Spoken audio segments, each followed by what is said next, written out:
Assalamualaikum warahmatullahi wabarakatuh. Bertemu lagi dengan saya Ibu Sylvia Iqaltafia dalam pembelajaran matematika wajib kelas 11 MIPA. Pada kesempatan kali ini, materi yang akan kita bahas masih inverse matrix, KD-nya, dan bagiannya yang kedua. Kemarin kita bagian pertama sudah ya. Kita lanjut part 2. Kompetensi dasar dan tujuan pembelajaran. Kompetensi dasarnya 3.3 menganalisis sifat-sifat determinan dan inverse matriks berordo 2x2 dan penerapan dalam transformasi geometris. Lalu 4.3 menyelesaikan masalah yang berkaitan dengan determinan dan inverse matriks berordo 2x2 dan penerapan dalam transformasi geometris. Tujuan pembelajarannya, peserta didik dapat menggunakan prosedur inverse matrix dalam menyelesaikan persamaan matriks dan masalah kontekstual.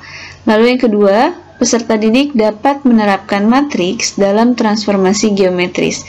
Di sini matriks transformasi yang kita bahas translasi. Langsung kita masuk ke persamaan matriks. Bentuk persamaan matriks itu ada AX, A kali X sama dengan B, atau matriks X dikali matriks A sama dengan B. Ya, kalau di dalam perkalian, dua hal ini adalah sesuatu yang sama. Tapi kalau di dalam matriks, dua hal ini adalah sesuatu yang berbeda. Karena A kali B tidak sama dengan B kali A. Oke. Jika AX sama dengan B, maka X sama dengan, kalau dalam perkalian atau kalau kamu mikir ini kayak perkalian, pasti kalian jawabnya X sama dengan B per A, ya kan? Tapi kalau di dalam matriks, B per A itu tidak berlaku. Tidak berlaku aturan seperti perkalian. Tapi dia berlakunya aturan inverse. Jadi, A kali X sama dengan B. Jika ditanyanya X, kalau dalam perkalian kita harus menghilangkan A-nya, yaitu dengan dikali seper A, jadi B per A, gitu kan ya. Nah, kalau di dalam matriks, supaya ini hilang A-nya, maka kita kalikan dengan inverse-nya.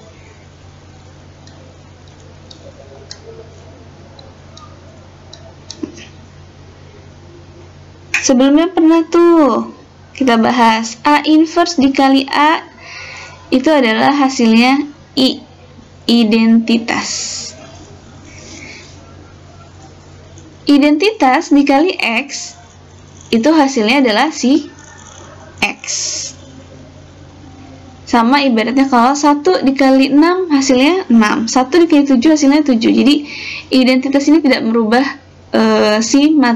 kalau dikalikan matriks tidak berubah matriksnya. Nah, kalau misalnya di sini kita memunculkan A inverse, berarti kita harus memperlakukan ruas yang kanan sama seperti ruas yang kiri. Kalian menambahkan inverse-nya di sebelah kiri, ya kan? Berarti yang ruas kanan juga ditambahkan sebelah kiri kali B. Sehingga tadi kan A inverse dikali A identitas. Identitas dikali X sama dengan A inverse dikali B. Maka X sama dengan A inverse dikali B. Gitu. Sekarang kita coba lagi. Jika X dikali A sama dengan B, apakah sama hasilnya? Kita coba. Kayak tadi lagi. Berarti kita hilangkan A-nya ya. Kalau hilangkan A-nya, berarti kita munculkan A inverse. Munculinnya jangan sebelah kiri. Dia harus berdekatan. Tidak boleh di tengah-tengah sini juga. Harus di sebelah kanan atau sebelah kirinya. A inverse. Ini nanti hasilnya identitas. Kalau yang ruas kiri kalian kalikan A inverse, ruas kanan juga sama. Posisinya ditambah ini sebelah kanan, ini juga sama. Tuh. Lalu X dikali I sama dengan B dikali A inverse. Maka didapatlah hasilnya B dikali A inverse. Seperti itu. Mudah kan ya? Kita coba masuk ke soalnya. Diberikan A, matriks A 1327 dan B 4213. Tentukan matriks M dan N yang memenuhi persamaan. Oke, kalau kalian nggak mau ngafalin nggak apa-apa. Nggak usah dihafal. Kalian nggak usah hafalin, kita kayak tadi aja. A kali M sama dengan B.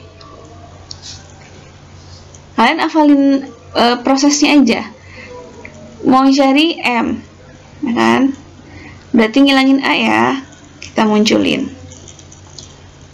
Dikali M, berarti sebelah kanannya juga sama. Ini jadinya identitas M sama dengan A inverse kali B. Berarti M sama dengan A inverse dikali B. Nah, sekarang A inverse-nya apa?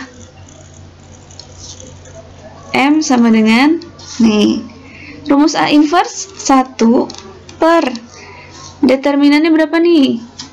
7 dikurang 6. Terus 1 sama 7 berubah posisi. Lalu 3 sama 2 dikasih tanda negatif, dikalikan dengan negatif, lalu dikali dengan, baru dikali dengan B. 4, 2, 1, 3. Nah, kamu mau ngalikan matriksnya dulu boleh, baru kali ke sininya. Kalau ini kebetulan 1 per 1 ya, habis. Berarti 1 per 1. Nah, ini hasilnya baris dikali kolom, jangan lupa. Ini kali ini 28 dikurang 3, jadinya 25. Lalu ini ke sini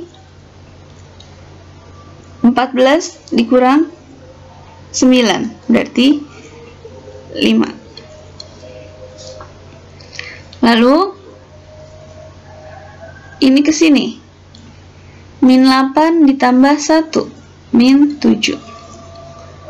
Lalu ini ke sini min 4 ditambah 3, min 1.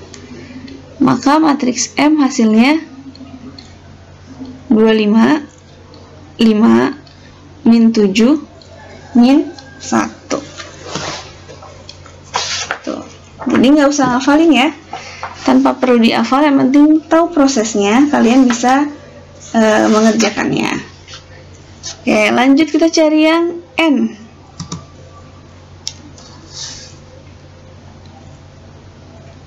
Yang B tadi N kali A sama dengan B. Nah, kita mau nyari N-nya, berarti munculin A inverse sebelah kanan. Jadinya N kali A kali A inverse.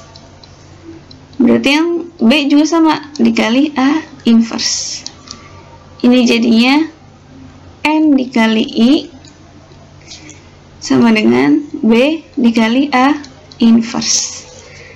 N kali identitas, N sendiri, B dikali A inverse. Nah, sekarang tadi B-nya berapa tuh B-nya? 4213. Kita tulis 4213. A inverse-nya tadi 1 per 7 dikurang 6. Terus apa tadi ya?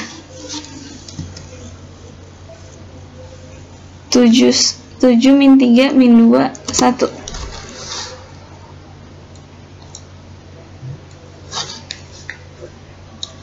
7 min 3 min 2 1. Nah, yang ini kita taruh posisinya di paling depan aja supaya nggak ribet di tengah-tengah. Jadinya 1 per 1 4 2 1 3 dikali 7 min 3 min 2 1. Nah, terus kita kaliin deh, baris dikali kolom. Nah, berarti ini ke sini 28 dikurang 4 berarti 24. Lalu ini ke sini min 12 ditambah 2 berarti min 10. Ini ke sini 7 dikurang 6 1. Ini ke sini min 3 ditambah 3 0. Jadi n-nya adalah ini. Mudah kan ya untuk yang persamaan? Jadi kalian apa ya, dimengerti aja, nggak usah dihafal. Oke, lanjut. Sekarang kita ke SPLDV. Nah, waktu kelas SPLDV ini SMP ya, kalian pernah mempelajarinya. Bisa metodenya kan bisa pakai grafik, bisa pakai eliminasi, bisa pakai substitusi. SPLDV ini sistem persamaan linear dua variabel, kalau yang lupa. Nah, kemarin waktu pembelajaran mengenai determinan, kalian juga bisa menggunakan determinan untuk menyelesaikannya. Sekarang kita gunakan inverse untuk menyelesaikan SPLDV. Misalnya bentuk biasa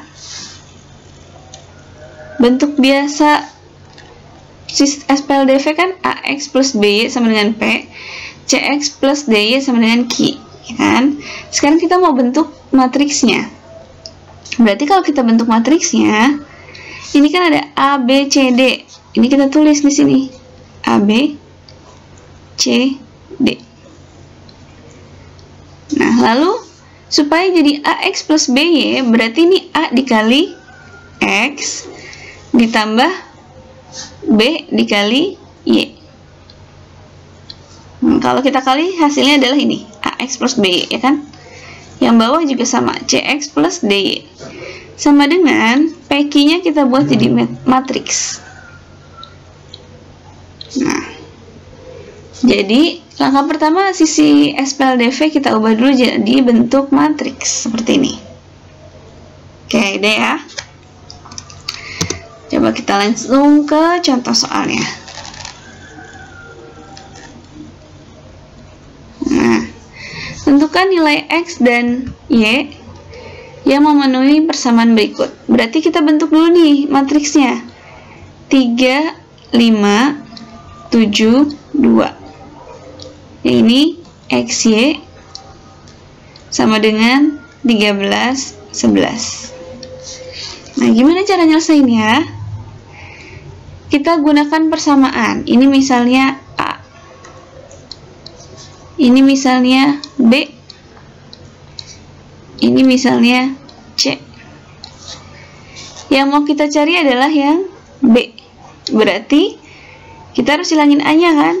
Munculin A inverse. Yang kanan juga sama, munculin A inverse. Ini kan identitas ya. Nanti hasilnya B sama dengan A inverse dikali C.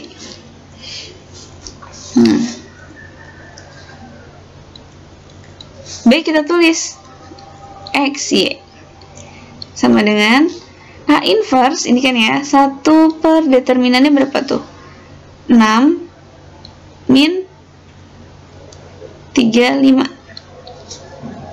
Ini jadinya 2, 3 min 7 min 5 dikali 13, 11. Baris kali kolom ya. Ini 1 per berapa nih? 29 min 29. Ini kita kali. 2 kali 13, 26. 26 kurang 55. 26 kurang 55 berarti 29. Min 29. Sorry. Abis itu ini kali ke sini. 7 kali 13. Min 7 kali 13 berapa tuh? 91. Berarti min 91 ditambah 3 kali 11. Min 91 ditambah 33 berarti berapa tuh? 48 ya. 40 min 48.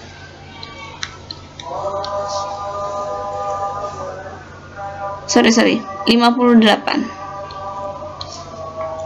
Nah, berarti ini baru dimasukin yang dikaliin. Hasilnya 1 sama 2. Maka dapatlah X-nya sama dengan 1, Y-nya sama dengan 2. Gitu. Oke, kita lanjut.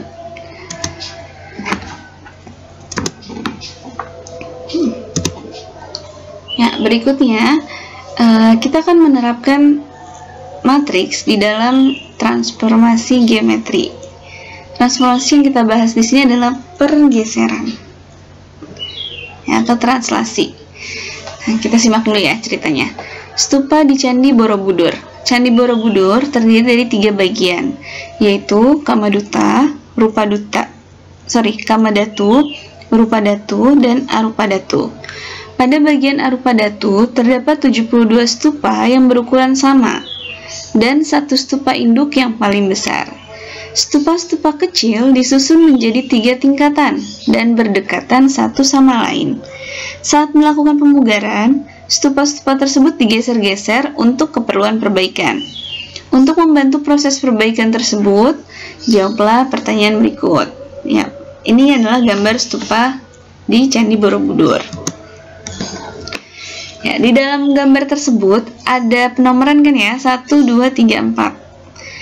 Ya, misalnya keempat stupa tersebut kita letakkan pada koordinat kartesius. Terus keempat tersebut terletak pada sumbu X dengan stupa satunya koordinatnya 0,0 dan setiap stupa punya jarak 1 satuan. Makanya digambar seperti ini. Oke, selanjutnya kita jawab nih pertanyaannya.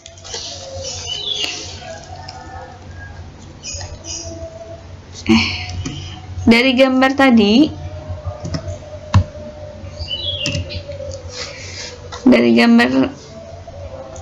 gambar tersebut kita jawab pertanyaannya.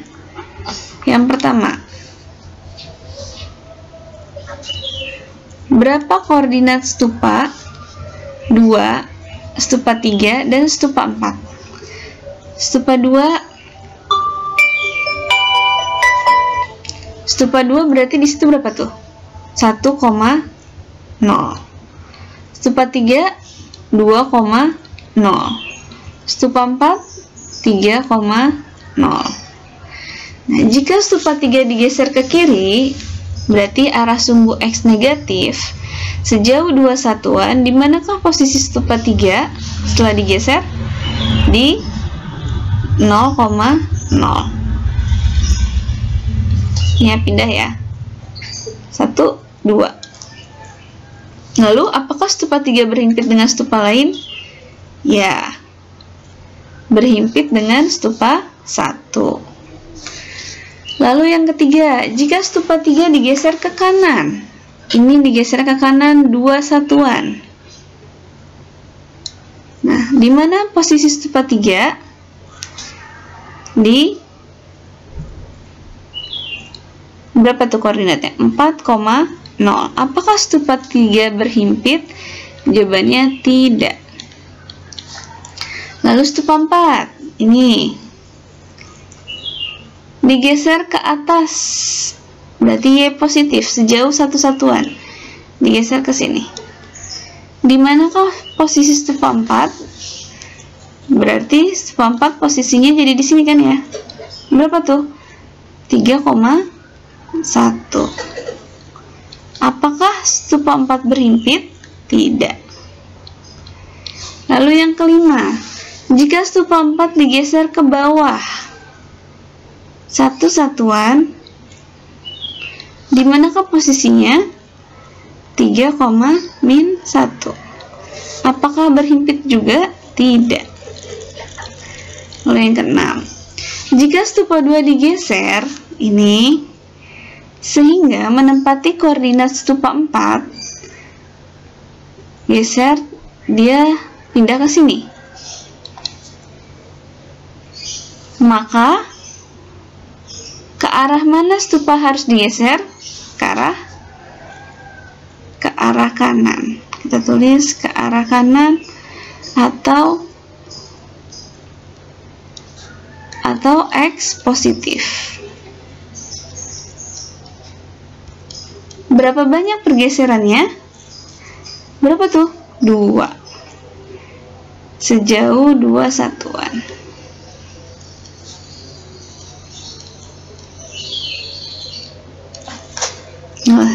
Sampai sini paham ya tentang pergeseran atau translasi. Lanjut, soal tadi kita masukkan ke dalam tabel. Posisi awal stupa nomor 2 tadi 0,0 ya. 0,0 mana sih? Stupa 3 itu 2,0. Kita tulis 2,0.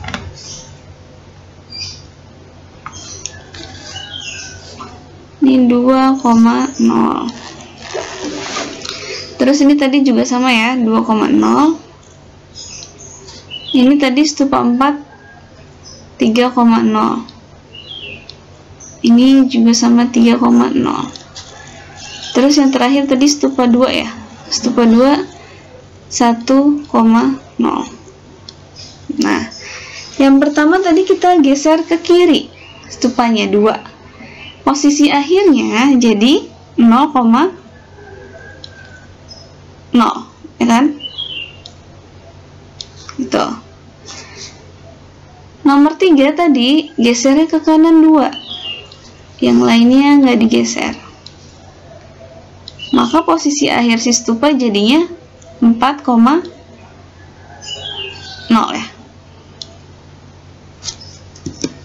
Itu ya, 4,0. Oke, lanjut lagi. 3,0 digeser tadi ke bawah. Ke atas dulu. Ke atas, mana ke atas? 1. Ini 0, 0, 0. Jadinya posisi akhirnya 3,1. Yang ini ke bawah 1, yang lainnya 0. Posisinya jadi 3,-1. Kalau yang ini posisi stupanya yang dia mau adalah 3,0. Berarti mengalami pergeserannya ke kanan sebanyak 2. Nah, sekarang kalian perhatikan di tabelnya. Dari tabel ini kalian bisa menentukan rumus bayangan jika diketahui posisi awal sama besaran pergeserannya. Jadi, misalnya bayangan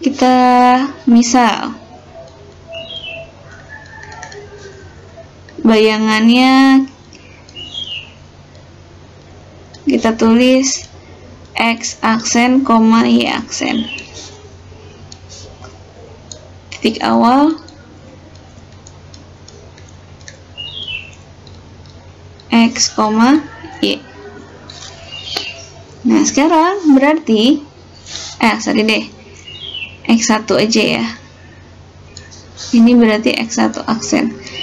Berarti X1 aksen, Y1 aksen sama dengan, nah berarti bayangan sama dengan posisi awal stupa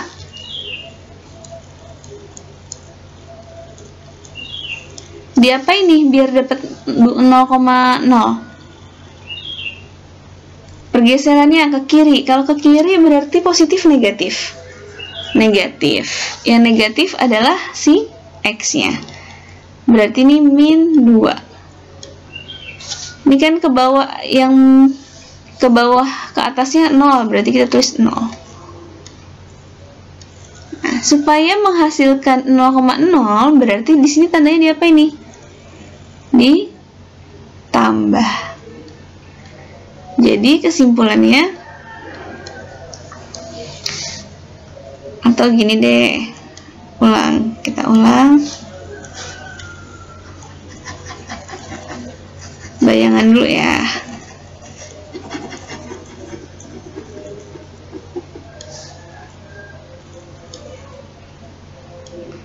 Bayangannya kita tulis nih 0, 0.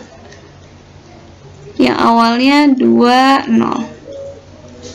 Ini ada geserannya ke kiri min 2, 0. Supaya hasilnya 0, 0, berarti 2 diapain sama min 2? Ditambah. Kesimpulannya, bayangan dari translasi sama dengan posisi awal ditambah pergeserannya. Misalnya pergeserannya sini geser, kita tulis A, B. A, B.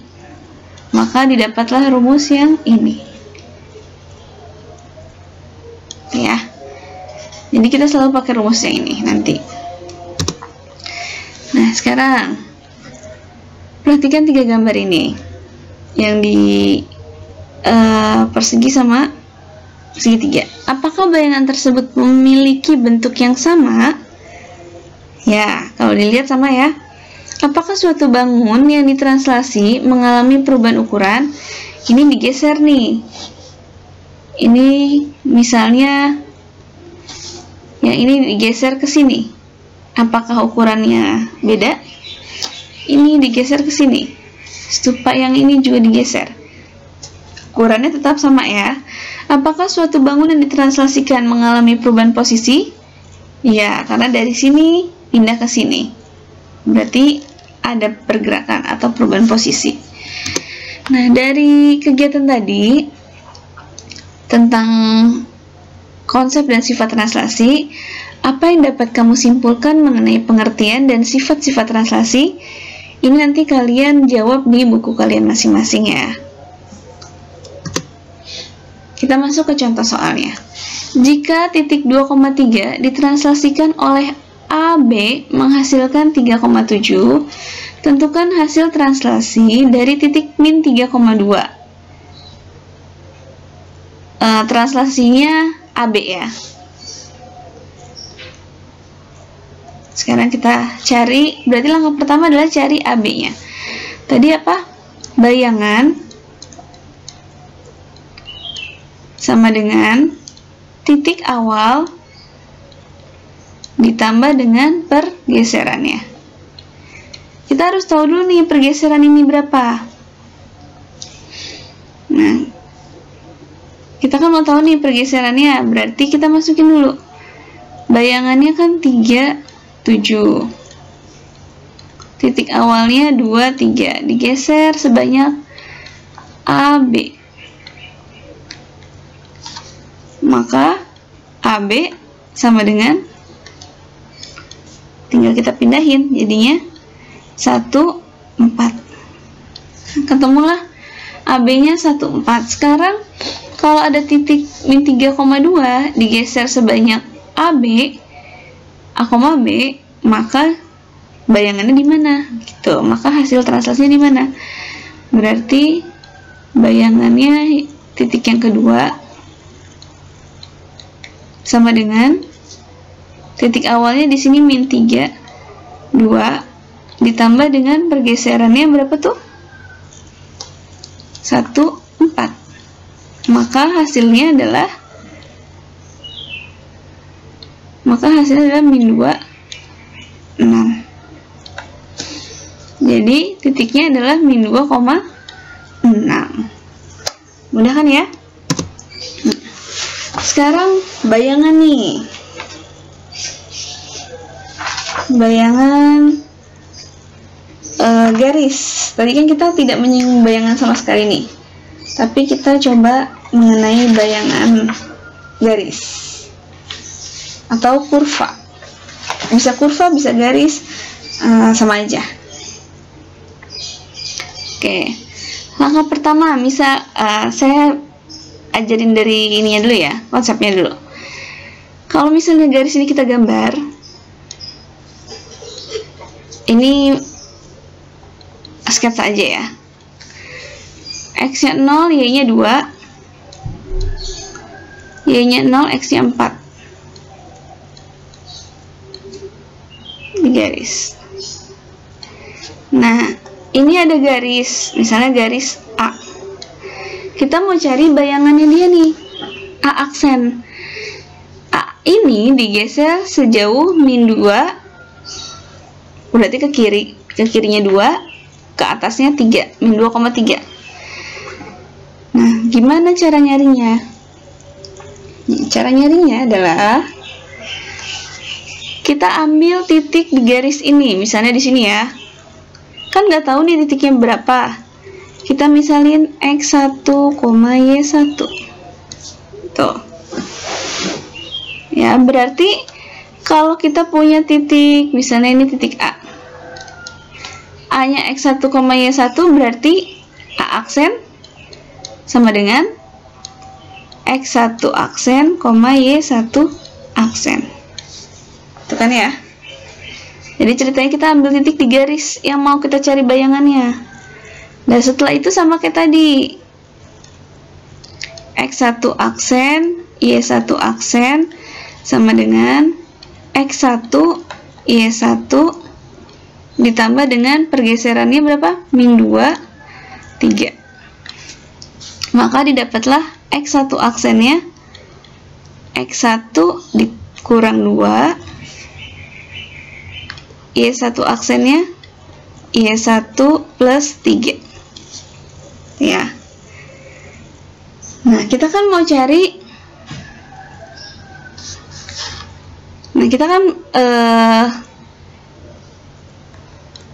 diketahuinya kan X sama Y. X sama Y ini adalah si garis yang ini kan, yang memuat X1, Y1. Berarti kita harus cari X1-nya dulu. Dari sini, X1 sama dengan X1 aksen ditambah 2. Ya, ini juga sama. Kita harus cari Y1. Karena garis yang diketahui ini memuatnya Y1, bukan Y1 aksen. Jadinya Y1 aksen min 3. Nah, lanjut. Awal garisnya kan gini ya, X plus 2Y sama dengan 4. Nah, X di sini titiknya, tadi kita ambil X1 ya kan? Ya, titik awalnya X1. Berarti kita tulis X1 tambah 2Y1 sama dengan 4. Salah satu titiknya kan itu ya, A. X1-nya masukin. Nih. Jadinya X1 aksen ditambah 2 ditambah 2, Y1 juga dimasukin ini. Y1 aksen dikurang 3 sama dengan 4. Maka X1 aksen ditambah 2 ditambah 2 Y1 aksen dikurang 6 sama dengan 4.